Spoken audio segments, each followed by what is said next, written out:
Well, I got 917 volts on these babies.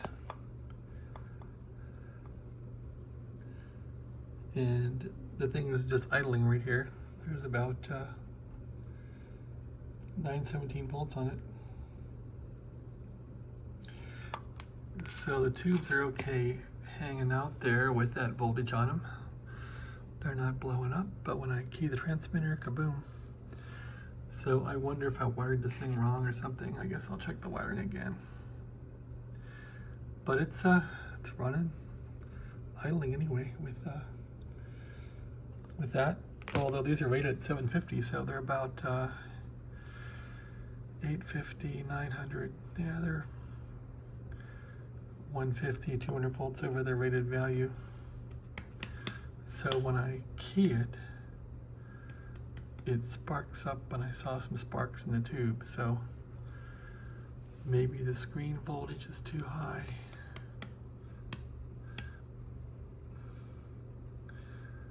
What if I go to full bias in these babies? That's an idea. Let's see what they do. That's an idea, right? Let's go to full bias. See if that will shut them down, make them happier. Turning off the radio because I'm turning it off. I need two hands. Hang on for a second. I'm going to rotate the radio. Here it is. Rotated it. Yes, it's all done. Okay. Okay, now let's set up to measure bias voltage and see what we get.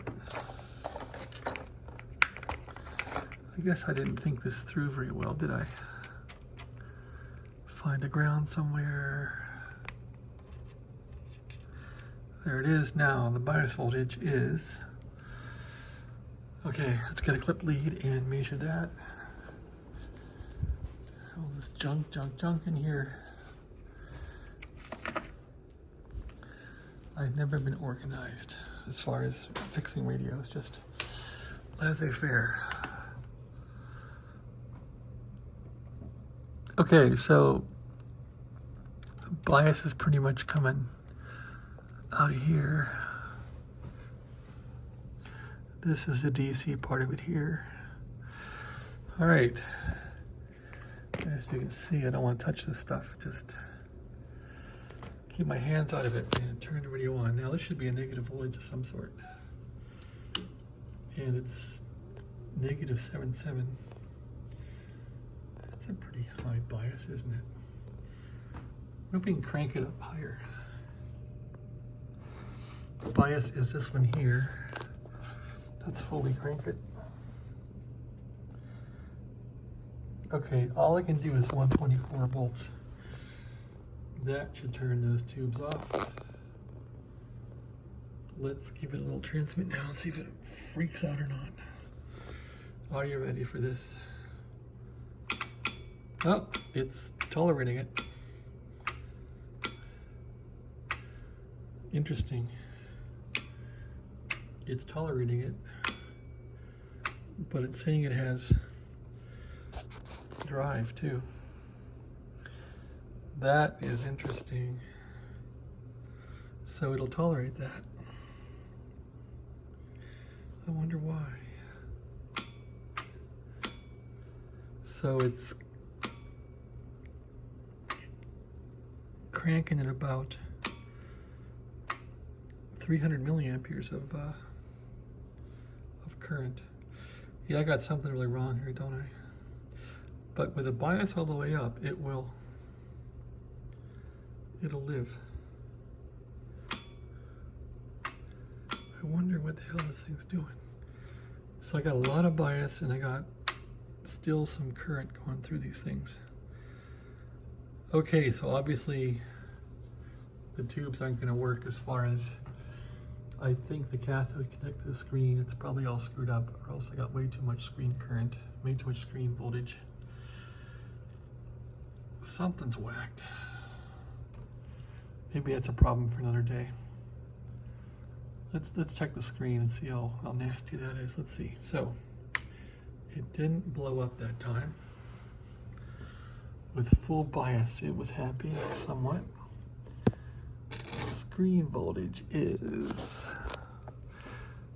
you kind of memorize this after screwing with it, right? So screen voltage comes in where? It's these little guys here. Let's not get a short circuit, right? That's the screen voltage. So what do we have for screen on this thing? Don't blow up. No screen voltage at all. Because I don't know why, but there's none. None to be had. Okay, so those are coming off of here.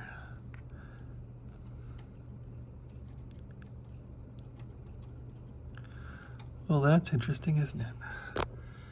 So, is there screen voltage here? No. Do we have this meter connected right? No screen voltage. Did I blow the power supply out? I don't know. There is no screen voltage. And we have lots of bias because I cranked it all the way.